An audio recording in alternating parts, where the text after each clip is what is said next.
أشهد أن محمد رسول الله.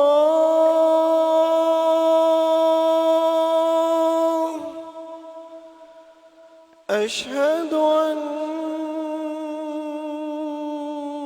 محمد رسول الله. حي على الصلاة.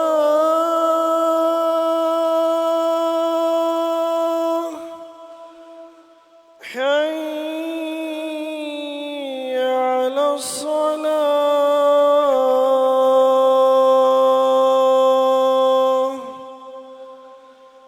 حي على الفلاح.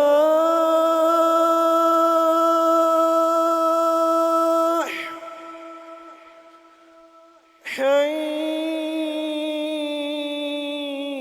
على الفلاح.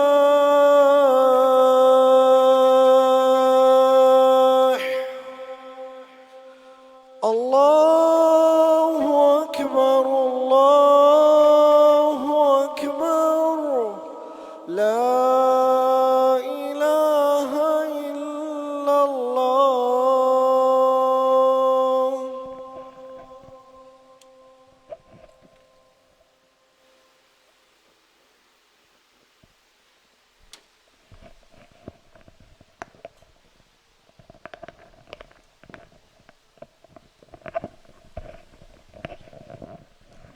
الحمد لله نحمده ونستعينه ونستغفره ونؤمن به ونتوكل عليه ونعوذ بالله من شرور أنفسنا ومن سيئات أعمالنا من يهده الله فلا مضل له ومن يضلل فلا هادي له وأشهد أن لا إله إلا الله وأشهد أن محمدا عبده ورسوله. أما بعد فإن خير الحديث كتاب الله وخير الهدي هدي محمد صلى الله عليه وسلم وشر الأمور محدثاتها وكل محدثة بدعة وكل بدعة ضلالة وكل ضلالة في النار. أما بعد أعوذ بالله السميع العليم من الشيطان الرجيم من يطع الرسول فقد أطاع الله. ہر قسم کی تعریفات اللہ مالک الملک کے لیے ہیں جنہوں نے جنات اور انسان کو حقیقی معنوں میں اپنی پوجا، اپنی بندگی اور اپنی عبادت کے لیے بنایا ہے. جنات اور انسان کی تخلیق کا حقیقی اور بنیادی مقصد یہی تھا کہ وہ بارگاہ رب العالمین میں آیا کریں، اپنی جبین نیاز کو مالک کائنات کی بارگاہ میں آ کے جھکایا کریں، اپنے دست سوال کو کبریا کی بارگاہ میں آ کے پھیلایا کریں، اپنی کمر کو حالت رکوع میں اس کی بارگاہ میں آ کے ہم کیا کریں، اسی کی تکبیر کی صداؤں کو بلند کیا کریں، اسی کی تحلیل کے آوازوں کو اجاگر کیا کریں، اسی کی تسبیح گیت گایا کریں. چنانچہ ارشاد ہوا وما خلقت الجن والانس الا لیعبدون، اور میں نے نہیں بنایا جنات اور انسان کو مگر اپنی پوجا، اپنی بندگی اور اپنی عبادت کے لیے. حمد و ثنا کے بعد ارب انگنت اور بے شمار درود و سلام ہوں اس ہستی اقدس و مقدس پر کہ جن کا نام نامی اور اسم گرامی محمد کریم صلی اللہ علیہ وآلہ آلہ وصحبہ وبارک وسلم ہے. اللہ رب العزت نے امام الہدیٰ علیہ الصلوۃ والتسلیم کو اہل کائنات کی ہدایت اور ان کی رہنمائی کے لیے مبعوث فرمایا، اور آپ کی ذات بابرکات کے ذریعے اہل کائنات کی ہدایت اور ان کی رہنمائی کا خوب بندوبست فرمایا. اللہ رب العزت نے امام الہدیٰ علیہ الصلوۃ والتسلیم کی سیرت طیبہ میں طرح طرح کی خصوصیات کو ودیت فرما دیا تھا اور گوناگون قسم کی صفات کو آپ کی ذات اقدس و مقدس کا حصہ بنا دیا تھا. اور ان تمام باتوں سے بڑھ کر یہ کہ میرے آقا کی زندگی میں کوئی صبح ایسی نہیں آئی، کوئی شام اور کوئی رات ایسی نہیں آئی، دکھوں کی کوئی گھڑی اور عشق کا لمحہ ایسا نہیں آیا جب مالک کائنات نے اپنی تائید کو، اپنی نصرت کو اور اپنی حمایت کاملہ اور اپنی تائید بے مثال و لازوال کو حضرت رسول اللہ صلی اللہ علیہ وسلم کے شامل حال نہ فرمایا ہو. اور ان تمام باتوں سے بڑھ کر یہ کہ عرض کر اپنے اپنی آخری کتاب حمید کو سید العرب والعجم، امام المتقین والابرار، حضرت اشرف الانبیاء والمرسلین، حضرت خاتم النبیین جناب محمد کریم صلی اللہ علیہ وسلم کے قلب تھر پہ نازل فرما دیا تھا. اسی کتاب حمید کے ایک انتہائی اہم عنوان جس کا تعلق اعمال کی قبولیت کے ساتھ ہے، اس حوالے سے گزشتہ خطبہ جمعہ میں نے بعض بنیادی باتوں کو آپ حضرات کے گوش گدار کیا تھا، اور اس بات کو آپ حضرات کے سامنے رکھا تھا کہ نیت کا خلوص اعمال کی قبولیت کی بنیاد ہے۔ انما الاعمال بالنیات، بے شک اعمال کا تعلق انسان کی نیت کے ساتھ ہے۔ اگر نیت درست ہوگی تو اعمال عند اللہ مقبول ہوں گے، اور اگر نیت کے اندر کجی ہوگی، دکھلاوا ہوگا، ریاکاری ہوگی، تو اعمال مسترد کر دیے جائیں گے۔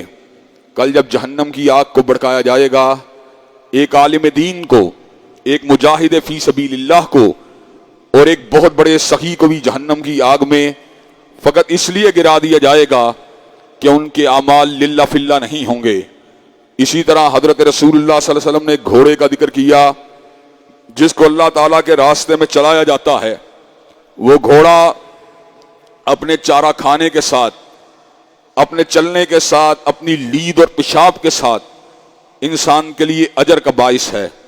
دوسرا گھوڑا جس کو غرور کے لیے رکھا گیا، وہ اپنے چلنے کے ساتھ، اپنے چارہ کھانے کے ساتھ، پانی پینے کے ساتھ، لید اور پیشاب کرنے کے ساتھ اپنے مالک کے لیے غضب کا باعث ہے۔ اور ایک گھوڑا جس کو ذاتی ضرورت کے لیے رکھا گیا، جو پردے کا گھوڑا ہے، اللہ تبارک و تعالیٰ نہ تو اس کے پر اجر مرتب کریں گے اور نہ ہی انسان کا مواخذہ کریں گے۔ اعمال کی قبولیت کے لیے انسان میں خلوص ہونا ضروری ہے، لیکن اسی بات کا ایک دوسرا پہلو یہ ہے کہ دنیا کے اندر بہت سے مسیحی ایسے ہیں، بہت سے یہودی اور بہت سے ہندو ایسے ہیں جو اپنی دانست کے اندر اور پورے کے پورے جذبات کے ساتھ، احساسات کے ساتھ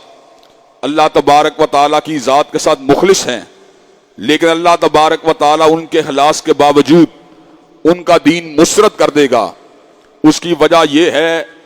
کہ ان کا عمل اللہ تبارک و تعالیٰ کے حبیب علیہ السلام کی طریقہ ہائے کار کے مطابق نہیں ہوگا۔ دین اللہ تعالیٰ کی نظروں میں فقط ایک ہے،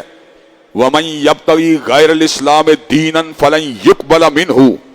وَهُوَ فِي الْآخِرَةِ مِنَ الْخَاسِرِينَ۔ جو اسلام کو چھوڑ کر کسی اور کو دین مانے گا،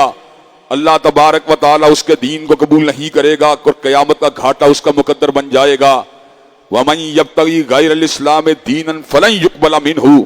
اللہ تبارک و تعالیٰ کو غیر اسلام بطور دین جو ہے ناقابل قبول ہے۔ دین قیم، دین اسلام بھی اللہ تبارک و تعالیٰ کو قبول ہے، وگرنہ اللہ تبارک و تعالیٰ نے سورہ غاشیہ کے اندر اس حقیقت کو واضح فرما دیا، عاملۃ ناصبہ تصلیٰ نارا حامیہ۔ لمبی نمازیں پڑھنے والے اس دن اوندے منہ اس لیے جہنم کی آگ میں گرا دیے جائیں گے کہ ان کا عمل، ان کے کوششیں، ان کی جدوجہد، ان کی تگ و تاز، ان کی کاوشیں حضرت رسول اللہ صلی اللہ علیہ وسلم کی حدیث طیبہ کے مطابق نہیں ہوں گی۔ حضرات گرامی قدر، اگر ہم اپنے اعمال کو عند اللہ مقبول کروانا چاہتے ہیں تو اس کا ایک ہی راستہ ہے، وہ سنت رسول کا راستہ ہے، حدیث طیبہ کا راستہ ہے، حضرت رسول اللہ صلی اللہ علیہ وسلم کا راستہ ہے۔ یاسین والقرآن الحکیم انک لمن المرسلین علی صراط مستقیم۔ اللہ نے اعلان فرما دیا، حکمت والے قرآن کی قسم ہے، محمد علیہ السلام آپ رسولوں میں سے ہیں اور آپ ہی کا راستہ سیدھا راستہ ہے۔ حضرات گرامی قدر، حضرت رسول اللہ صلی اللہ علیہ وسلم نے اللہ تبارک و تعالیٰ کے احکامات کو زمین پہ لاگو کیا۔ ان احکامات میں سے ایک حکم یہ بھی تھا کہ جب چور چوری کا ارتکاب کرے اس کے دائیں ہاتھ کو کاٹا جائے، پھر چوری کا ارتکاب کرے اس کے بائیں قدم کو کاٹا جائے، پھر چوری کا ارتکاب کرے اس کے بائیں ہاتھ کو کاٹا جائے۔ حضرت ابو بکر صدیق کی بارگاہ میں ایک مقدمے کو لایا گیا، چور چوری کا ارتکاب کر کے آیا تھا، دایاں ہاتھ کٹ چکا تھا، بایاں قدم بھی کٹ چکا تھا، بائیں ہاتھ کے کٹنے کی باری تھی۔ حضرت صدیق جذبہ ترحم سے مغلوب ہوئے، آپ نے کہا میں اس کے ہاتھ کو کیسے کاٹوں، یہ تو اپنے بنیادی ہوائج اور بنیادی ضروریات زندگی سے بھی قاصر ہو جائے گا، میں اس کے ہاتھ کو کیوں کر کاٹوں۔ پاس ہی حضرت فاروق بیٹھے ہوئے تھے، کہا سنت الید، سیدنا صدیق آپ کی بات اپنی جگہ پر ہے مگر ہاتھ کو کاٹنا مدینے والے کی سنت ہے۔ حضرات گرامی قدر، حضرت صدیق نے اپنے موقف سے رجوع کیا اور کہا عمر تو نے سچ کہا، ابو بکر کا موقف اس مسئلے میں نہیں چلے گا بلکہ اللہ کے رسول کی بات چلے گی۔ جب حج تمتع پہ حضرت فاروق اعظم نے پابندی کو عائد کیا تو حضرات گرامی قدر اسی سال حضرت عبداللہ ابن عمر نے حج کا ارادہ کیا، ذوالحلیفہ کے مقام پہ پہنچے، حج تمتع کی نیت سے حرام باندھا، ان کو یہ بات بتلائی گئی کہ آپ کے بابا نے آرڈیننس جاری کیا ہے کہ حج تمتع کے احرام کو نہیں باندھا جا سکتا۔ حضرت فاروق کی بارگاہ میں بلایا گیا، کہا بیٹے تو نے میرے آرڈیننس کی مخالفت کی ہے۔ بیٹا جواب میں کہتا ہے امر رسول اللہ اقوان یتبع امر ابی، بابا آپ کی بات کو مانا جائے یا مدینے والے کی بات کو مانا جائے۔ حضرات گرامی قدر، حضرت علی رضی اللہ تعالیٰ عنہ کے دور میں بعض لوگ ارتداد کا شکار ہو جاتے ہیں۔ حضرت علی المرتضی ان کو آگ لگانے کا حکم دیتے ہیں۔ حضرت عبداللہ ابن عباس کو پتا چلا، کہا اگر میں ہوتا تو سیدنا علی کے سامنے اس حدیث مبارک کو رکھتا، لا تعذبوا بعذاب اللہ، کہ اللہ کے عذاب سے کسی کو عذاب نہیں دینا چاہیے۔ سیدنا مرتضی نے، سیدنا حیدر کرار نے اس موقع پہ یہ بات کہی، اگر آپ نے بتلا دیا ہوتا تو میں ان کو ہرگز آگ نہ لگاتا۔ حضرات گرامی قدر، حضرت امیر معاویہ رضی اللہ تعالیٰ عنہ بیت اللہ الحرام کا طواف کرنے کے لیے آئے ہیں۔ آپ بیت اللہ کے کناروں کو چھو رہے ہیں، ہر کنارے کو عقیدت کے ساتھ، احترام کے ساتھ۔ حضرت عبداللہ ابن عباس اس موقع پہ ارشاد فرماتے ہیں کہ رکن یمانی کو چھونا جائز اور حجر اسود کو بوسہ دینا جائز، باقی ارکان کا استلام اور ان کو چھونا، ان کو بوسہ دینا یہ ثابت نہیں ہے۔ حضرات گرامی قدر، حضرات صحابہ کرام رضوان اللہ علیہ مجمعین کی سیرت مبارکہ اس بات کے اوپر شاہد ہے کہ وہ اس بات کے اوپر کنوینس تھے کہ دین جو ہے وہ کسی شخص کی رائے کا نام نہیں، کسی شخص کے اجتہاد کا نام نہیں، کسی شخص کے قول اور کال کا نام نہیں، بلکہ دین نام ہے رب اکبر کی کتاب کا نام ہے، کالی کملی والے کے فرمان کا نام ہے۔ حضرات گرامی قدر، ایک مرتبہ سیدنا عبداللہ ابن عباس درس دے رہے تھے۔ کسی نے درس کے دوران جبکہ آپ کتاب اللہ اور سنت رسول اللہ کو بیان فرما رہے تھے، کسی شخص نے اٹھ کے کہا عبداللہ ابن عباس آپ نے ایسا کہا ہے، لیکن ابو بکر نے ایسے کہا، عمر فاروق نے ایسے کہا۔ تو حضرت عبداللہ ابن عباس نے کہا تھا مجھے ڈر ہے کہ تمہارے اوپر قوم لوط کی مانند پتھر نہ برسنے لگیں کہ میں تمہارے سامنے حدیث مصطفیٰ کو بیان کرتا ہوں اور تم اس کے مد مقابل حضرت شیخین کے اقوال کو پیش کرتے ہو۔ حضرات گرامی قدر، دین جو ہے یہ کسی کی رائے اور اجتہاد کا نام نہیں۔ جس دن سیدنا فاروق رضی اللہ تعالیٰ عنہ نے تورات کے نسخے کو بڑے پیار کے ساتھ کہ یہ بھی منزل من اللہ ہے، اس کو بڑے احترام کے ساتھ دیکھا تھا اور پڑھنا شروع کیا تھا، تو حضرت رسول اللہ صلی اللہ علیہ وسلم کے چہرہ مبارک کا رنگ متغیر ہو گیا۔ ایسے عالم میں حضرت صدیق نے کہا عمر تیری ماں تجھے گم پائے، کیا تو حضرت آقا کے چہرہ مبارک کو نہیں دیکھتا؟ حضرت فاروق جو تھے ایک دم بہت ہو کر حضرت رسول اللہ کے چہرہ مبارک کو دیکھتے ہیں، تو حضرت رسول اللہ صلی اللہ علیہ وسلم اس موقع پر ارشاد فرماتے ہیں فاروق تم نے تو توریت کی بات کی ہے، لیکن میری بات سن لو، اگر صاحب توریت موسیٰ بھی زندہ ہو کر آ جائے، لو کانا موسیٰ حیا لما وسعہ الا اتباعی، تو اس کو میری پیروی کے بغیر زمین پہ دفن ہونے کی جگہ نہیں مل سکتی۔ حضرات گرامی قدر، سیدنا عیسیٰ روح اللہ جو کہ روح من اللہ ہیں، امر من اللہ ہیں، آیت من آیت اللہ ہیں، حضرات گرامی قدر کلمت من اللہ ہیں۔ حضرات گرامی قدر، جب وہ دمشق کی جامع مسجد یا بعض اقوال کے مطابق دمشق کے بازار کے شرقی مینار کے اوپر، اور دوسرا موقف زیادہ قوی یہ راجح ہے کہ دمشق کے بازار کے شرقی مینار کے اوپر جب ان کا نزول ہوگا،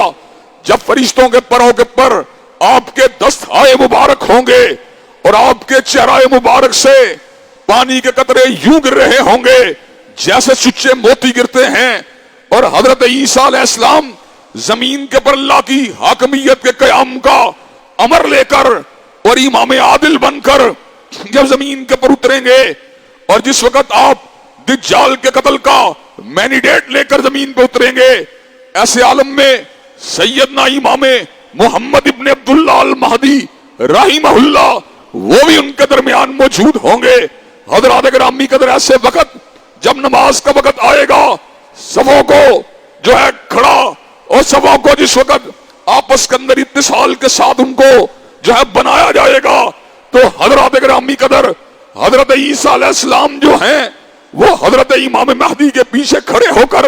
نماز کو ادا کر کے اس بات کو ثابت کریں گے کہ حضرت رسول اللہ نے اعلان فرما دیا وہ کیسا وقت ہوگا کہ عیسیٰ ابن مریم تمہارے درمیان موجود ہوں گے اور امام تمہارے اندر سے ہوگا۔ حضرات گرامی قدر، حضرت عیسیٰ علیہ السلام جو کہ حضرت رسول اللہ کی تصدیق کرنے والے واحد رسول بن کر کائنات میں دوبارہ جلوہ گر ہوں گے، وہ تصدیق تو کر دیں گے، لیکن اس بات کو مصلی کے پیچھے کھڑے ہو کر ثابت کر دیں گے کہ امامت جو ہے وہ حضرت رسول اللہ کی جاری و ساری ہے۔ رسالت اللہ الخالدہ، رسالت اللہ الخالدہ، رسالت اللہ الخالدہ، ہمیشہ جاری رہنے والی رسالت حضرت رسول اللہ کی رسالت ہے، ہمیشہ جاری رہنے والی نبوت حضرت رسول اللہ کی نبوت ہے، اور ہمیشہ جاری رہنے والی امامت حضرت رسول اللہ کی امامت ہے۔ حضرات گرامی قدر، یہی وجہ ہے کہ سیدنا ابو حنیفہ رحمت اللہ علیہ رحمتم واسعۃ نے کہا تھا حرام علی من لم یعرف دلیلنا ان یفتی بقولنا، اس شخص کے پر یہ بات حرام ہے جس کو ہماری دلیل کا پتہ نہیں ہے وہ ہمارے قول کے پر فتویٰ دے۔ گویا کہ حضرت امام ابو حنیفہ رحمت اللہ علیہ نے اس بات کو علی وجہ البصیرت واضح فرما دیا کہ دین نہ قول ابو حنیفہ کا نام ہے، نہ قول مالک کا نام ہے، نہ قول شافعی کا نام ہے، نہ قول احمد ابن حنبل کا نام ہے، دین نام ہے تو حضرت رسول اللہ کے ارشادات عالیہ کا نام ہے۔ اگر حضرت امام ابو حنیفہ رحمت اللہ علیہ کی فقہ میں دسترس رکھنے والا مفتی یا مجتہد آپ کی دلیل کو پا لیتا ہے جو حدیث طیبہ ہوگی یا قرآن مجید کی آیت ہوگی تو اس کے لیے آپ کے قول کی روشنی میں فتویٰ دینا 100% جائز ہے، لیکن جو مجتہد، جو مفتی، جو عالم یا علامہ حضرت امام ابو حنیفہ رحمت اللہ علیہ ان کے قول کو پہچانتا ہے لیکن قول کے پیچھے موجود دلیل کو نہیں پہچانتا اور کوشش کے باوجود اس دلیل تک نہیں پہنچ پاتا، اس کے اوپر یہ بات حرام ہے کہ مجرد آپ کے قول کی روشنی کے اوپر فتویٰ دے۔ گویا کہ مجرد حیثیت کے اندر نہ قول مالک دلیل ہے، مجرد حیثیت کے اندر نہ قول ابو حنیفہ دلیل ہے، نہ قول احمد ابن حنبل دلیل ہے، بلکہ مجرد حیثیت میں دلیل ہے رب کا قرآن ہے یا کالی کملی والے کا فرمان ہے۔ حضرات گرامی کہتے چنانچہ دین کے معاملات ہوں، عقائد کے معاملات ہوں، عبادات کے معاملات ہوں، معیشت کے معاملات ہوں، معاشرت کے معاملات ہوں، سیاسیات کے معاملات ہوں، تہذیب کے معاملات ہوں، تمدن کے معاملات ہوں، حلیے کے معاملات ہوں، لباس کے معاملات ہوں، ہمیں بات اگر ماننا ہوگی تو کالی کملی والے آقا علیہ السلام کی بات کو ماننا ہوگا۔ اگر ہم نے کملی والے کی بات کو حجت ماننا، کملی والے کی بات کو دلیل ماننا تو ہم انشاءاللہ کامیاب ہو جائیں گے، اس لیے کہ ان کنتم تحبون اللہ فاتبعونی یحببکم اللہ، جسے اللہ سے محبت ہے اگر وہ حضرت رسول اللہ کے اقوال پہ چلے گا اللہ اس سے محبت کرنے لگے گا، اور جو حضور کی بات کو رد کرے گا یا آپ کی بات سے انحراف کرے گا یا آپ کے علاوہ کسی اور راستے کو اختیار کرے گا، اس کے بارے میں پروردگار عالم کی بات واضح ہے۔ فَلْيَحْذَرِ الَّذِينَ يُخَالِفُونَ عَنْ أَمْرِهِ أَن تُصِيبَهُمْ فِتْنَةٌ أَوْ يُصِيبَهُمْ عَذَابٌ أَلِيمٌ، جو مدینے والے کی حدیث کو نہیں مانتا، جو آپ کی سنت کو نہیں مانتا، جو آپ کے ارشاد عالیہ کو نہیں مانتا، جو آپ کی چال کو نہیں مانتا، جو آپ کی ڈھال کو نہیں مانتا، جو آپ کی گفتار کو نہیں مانتا، جو آپ کی رفتار کو نہیں مانتا، جو آپ کی اٹھک کو نہیں مانتا، جو آپ کی بیٹھک کو نہیں مانتا، جو آپ کے حلیے کو نہیں مانتا، جو آپ کے لباس کو نہیں مانتا، جو ایک صدی کے لیے نہیں مانتا، جو ایک عشرے کے لیے نہیں مانتا، جو ایک برس کے لیے نہیں مانتا، اور برس بھی بڑی دور کی بات ہے جو مہینے کے لیے نہیں مانتا، اور مہینہ بھی بڑی دور کی بات ہے جو ہفتے کے لیے نہیں مانتا، اور ہفتہ بھی بڑی دور کی بات ہے جو ایک دن کے لیے نہیں مانتا،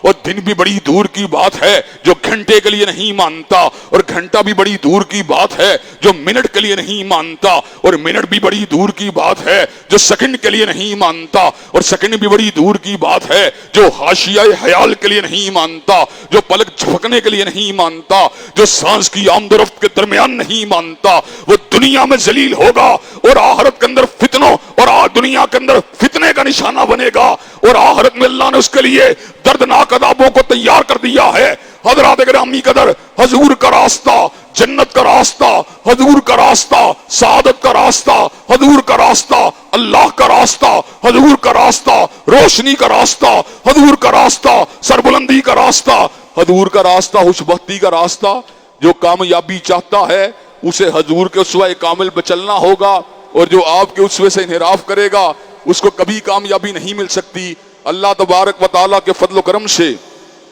دین قال اللہ و قال رسول کا نام ہے،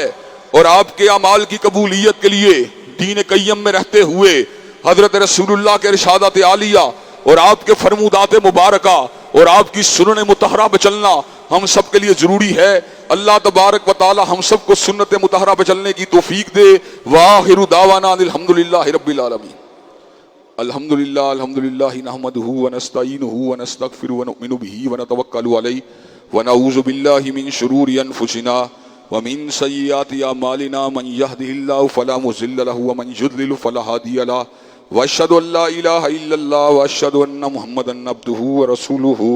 اما بعد فان خير الحديث كتاب الله وخير الهدي هدي محمد صلى الله عليه وسلم، وشر الامور محدثاتها وكل محدثة بدعة وكل بدعة ضلالة وكل ضلالة في النار۔ حضرات گرامی قدر، حضور علیہ السلام کے فرامین حجت ہیں، دلیل ہیں، آئین ہیں، قانون ہیں، دستور ہیں، شریعت ہیں۔ آپ کے اسوے پہ چلنے والا کامیاب ہے، اور آپ کے اسوے سے انحراف کرنے والا ناکام و نامراد ہے۔ حضور کا اسوہ حسنہ ہے، اور آپ کی اتباع اللہ تبارک و تعالیٰ کی محبت کے حصول کا ذریعہ ہے۔ جس نے آپ کی بات کو مانا اس نے فقط آپ کی بات کو نہیں مانا بلکہ اللہ کی بات کو مانا ہے۔ چنانچہ ہمیں اتباع رسول صلی اللہ علیہ وسلم کے حوالے سے اپنے آپ کو مضبوط کرنا چاہیے، اور اس بات کو سمجھ جانا چاہیے کہ ایمان کی علامت آپ کے اسوے کو تسلیم کرنا، اور نفاق کی علامت آپ کے اسوے سے انحراف کرنا، اور آپ کے اسوے کا انکار کرنے والا شخص جو ہے وہ دائرہ اسلام سے خارج ہے۔ حضرات گرامی قدر، اس کے ساتھ ساتھ میں دوبارہ آپ کی توجہ اسی اہم ایشو کی طرف مبذول کروانا چاہتا ہوں جس کے اوپر اللہ تبارک و تعالیٰ کے فضل و کرم سے جستجو کے ساتھ، کوشش کے ساتھ، کاوش کے ساتھ اس وقت ایک قومی تحریک کھڑی ہو چکی ہے۔ بہت سے لوگ جو مرزا محمد علی جیلمی کی تقریروں کو تواتر کے ساتھ سن کر، اس کی باتوں کو سن کر اس طرح کی ان کو عادت ہو چکی ہے کہ وہ اس کی گفتگو کے ساتھ اس طرح ٹیون ہو چکے ہیں کہ گستاخی کا وہ ایلیمنٹ جو اس کی گفتگو میں موجود ہوتا ہے اس کو اگنور کر دیتے ہیں، اور وہ علماء جو اس کا احتساب کرنا چاہتے ہیں ان کے اوپر نقد کرتے ہیں کہ آپ ایک عالم کا احتساب کیوں کرنا چاہتے ہیں، اس کو کیوں گستاخ قرار دینا چاہتے ہیں۔ حضرات گرامی قدر، ملک کے اندر بہت سے مسالک اور مکاتب فکر کے لوگ موجود ہیں جن کے ساتھ ہمارے علمی اختلافات ہیں، لیکن کیا وجہ ہے ہم نے یہ روش یا رویہ کبھی کسی اور کے بارے میں نہیں اپنایا؟ اس کی وجہ یہ ہے کہ ایک بات ہوتی ہے دلیل کے ساتھ گفتگو کرنا، ایک بات ہوتی ہے اپنی بات کو چڑھائی کے ذریعے یا جبر کے ذریعے یا دھونس کے ذریعے منوانے کی کوشش کرنا، اور بات کا پرایا بھی اس انداز کا ہو کہ اس کے اندر اکابرین امت اور حیار امت کے اوپر مسلسل تان و تشنیع کیا جائے۔ ابھی حضرات گرامی قدر ایک نئی ویڈیو تازہ سامنے آئی ہے کہ ظہور احمد چشتی صاحب کوئی بریلوی عالم ہیں، ان کا حوالہ دے کر مرزا محمد علی جیلمی یہ بات کہتا ہے جس نے سیدنا عبد القادر جیلانی کی سلسلہ تصوف کے اندر بیعت نہیں کی اس کے کندھے کے اوپر خنزیر کا پاؤں ہے،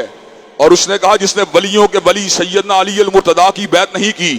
اس کے پر خنزیروں کے خنزیر کا پاؤں ہوگا۔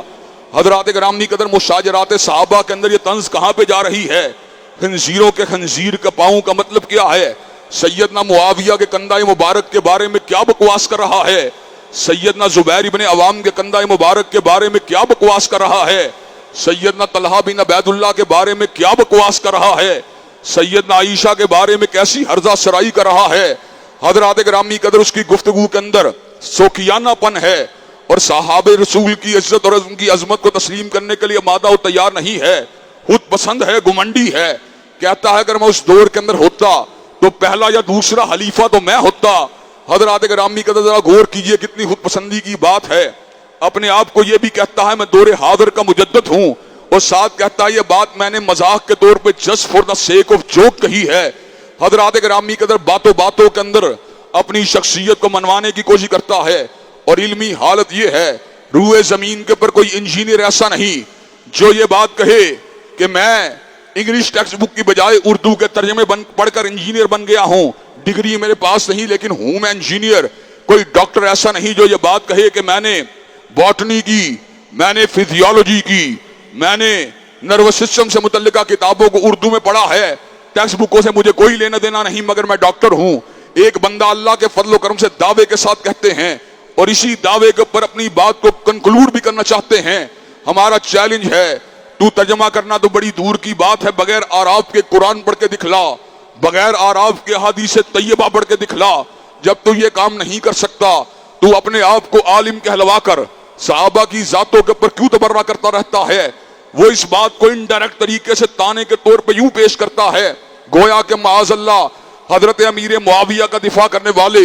حضرت طلحہ بن عبید اللہ کا دفاع کرنے والے, حضرت زبیر ابن عوام کا دفاع کرنے والے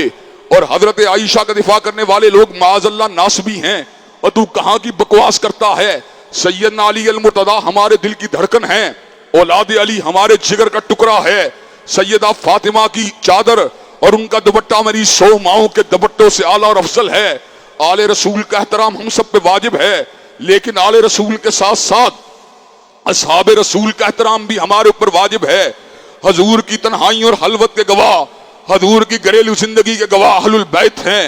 اور حضور کی بیرونی زندگی کے گواہ اہل البیت کے ساتھ ساتھ آپ کے اصحاب ہیں. اگر ہم صحابہ کی زندگیوں کو نکال دیں تو حضرات گرامی قدر حضور کی پوری زندگی ہمیں سمجھ میں نہیں آ سکتی. حضرات گرامی قدر سیدنا امیر معاویہ کا درجہ سیدنا علی المرتضیٰ کے برابر نہیں ہے. سیدنا علی المرتضیٰ کا درجہ بہت بلند ہے, لیکن اس کے باوجود وہ صحابی رسول ہیں. وہ حضرت عبداللہ ابن عباس کے قول کے مطابق فقیہ صحابی ہیں, مجتہد صحابی ہیں, مسلمانوں کے امیر رہے. سیدنا حسن و حسین نے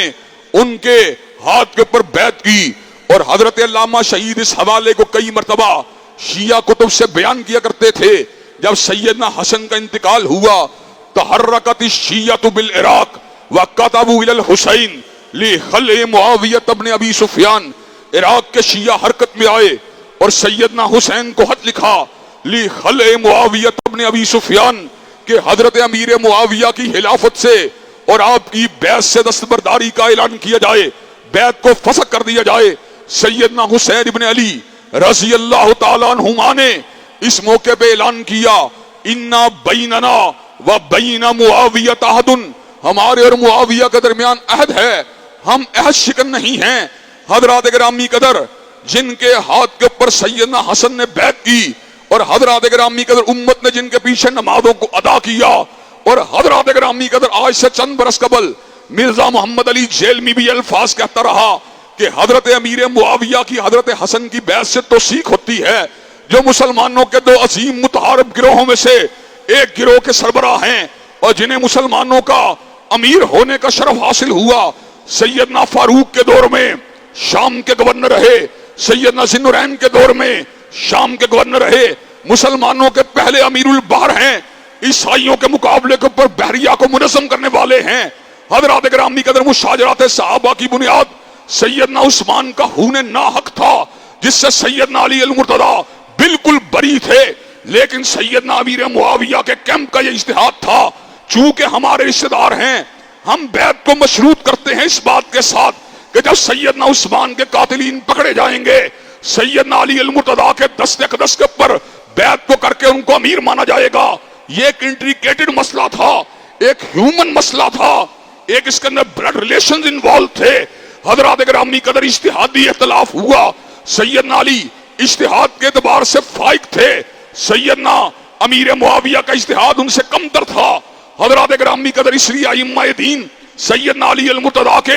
احق ہونے کے اوپر اتفاق کرتے ہیں, لیکن سیدنا امیر معاویہ کو کوئی شخص بھی نہ دائرہ صحابیت سے باہر نکالتا ہے, نہ ان کی عظمت کو مجروح کرنے کی کوشش کرتا ہے. وہ ہمارے اکابرین میں شامل ہیں, وہ بھی ہمارا اثاثہ ہیں. سیدنا علی المرتضیٰ ہمارے ماتھے کا جھومر ہیں, تو سیدنا امیر معاویہ دیگر صحابہ کی طرح ہماری محبتوں کا مرکز ہیں. مرزا محمد علی جیلمی جو مسلسل بکواس کر کے مسلمانوں کے جذبات کو انجر کر رہا ہے, اور ہم وزیر اعلیٰ محسن نقوی کو اس بات کے اوپر تنبیہ کرنا چاہتے ہیں. محسن نقوی صاحب, ماضی کے اندر آپ کے اوپر ہم نے تحفظات کا اظہار اسی وجہ سے کیا تھا کہ ہمیں شک تھا کہ آپ مسلمانوں کے درمیان فرقہ واریت کو پھیلائیں گے اور آپ امن امان کو اور صحیح طور پر نظام حکومت کو اور صحیح طور پر زمام کار کو نہیں چلائیں گے. آپ جانبداری کا مظاہرہ کریں گے اور ہم اپنی آنکھوں سے دیکھ رہے ہیں آپ جانبداری کا مظاہرہ کر رہے ہیں. مرزا محمد علی جیلمی بکواس کر رہا ہے. مرزا محمد علی جیلمی صحابہ کی عظمت اور ناموس پہ حملہ کر رہا ہے. حضرت عائشہ کو ظالم اور بدبخت کہہ رہا ہے. حضرت زبیر ابن عوام اور حضرت طلحہ بن عبید اللہ اور حضرت امیر معاویہ کی عزت کو تار تار کر رہا ہے. اور مرزا محمد علی جیلمی وقت قریب آ چکا ہے, وقت قریب آ چکا ہے, وقت قریب آ چکا ہے. تجھے جیل کی سلاحوں کے پیچھے پہنچایا جائے گا, تیرے ہاتھوں میں کڑی کو دلوایا جائے گا اور تجھے عمر قید کی سزا کو دلوایا جائے گا. حضرات گرامی قدر یہ قیام ہونا چاہیے کہ نہیں ہونا چاہیے؟ حضرات گرامی قدر مجھے یہ بات بتلائیے, کیا توہین کا جواب علم ہوتا ہے؟ کیا توہین کا جواب تحقیق ہوتا ہے؟ حضرت امیر معاویہ کی شان تو اتنی بلند ہے کہ 100 علامہ شہید نہیں 1000 علامہ شہید ہوں, حضرت امیر معاویہ کے جوتوں پہ قربان کرنے کے لیے تیار ہیں. اللہ کی قسم کوئی علامہ شہید کو گالی دے ہم اس کے منہ پہ زناٹے کا تھپڑ ماریں گے. یہ کس طرح ممکن ہے کہ ہماری جان, ہماری آن, ہماری عزت, ہماری آبرو صحابہ کو گالی دی جائے, ان کے بارے میں بکواس کی جائے, ان کے بارے میں ہرزہ سرائی کی جائے اور ہم سے توقع کی جائے کہ ہم مرزا محمد علی جیلمی کا احترام کریں, ادب کریں. اور چوہے اور گیدڑ اور چھچھندر, ہم تجھے یہ بات بتلا دینا چاہتے ہیں, ہم تیرا احترام نہیں کر سکتے. احترام اس کا ہوگا جو صحابہ کی عزت کرے گا, احترام اس کا ہوگا جو امی عائشہ کے دوپٹے کی عزت کرے گا, احترام اس کا ہوگا جو طلحہ اور زبیر کی عزت کرے گا. حضرات گرامی قدر مرزا محمد علی جیلمی کو جیل کی صلاحوں کے لیے جانا چاہیے کہ نہیں جانا چاہیے؟ اس کو جیل کی صلاحوں میں جانا چاہیے کہ نہیں جانا چاہیے؟ اور اگر ہمیں جیلم جانا پڑا تو حضرات گرامی قدر آپ اس کام کو کرنے کے لیے تیار ہیں انشاءاللہ؟ انشاءاللہ اللہ کے فضل و کرم سے یہ ذلیل ہوگا, رسوا ہوگا. بزرگوں کا بے ادب ہے, اکابر اولیاء کا بے ادب ہے, صحابہ کا بے ادب ہے. بادب بانصیب اور بے ادب بد نصیب. اللہ تبارک و تعالی ہم سب کو صحیح معنوں میں صراط مستقیم پہ چلنے کی توفیق دے. ان اللہ یامر بالعدل والاحسان وایتاء ذی القربى وینہی عن الفحشاء والمنکر والبغی. سبحان ربک رب العزۃ عما یصفون والسلام علی المرسلین والحمد للہ رب العالمین.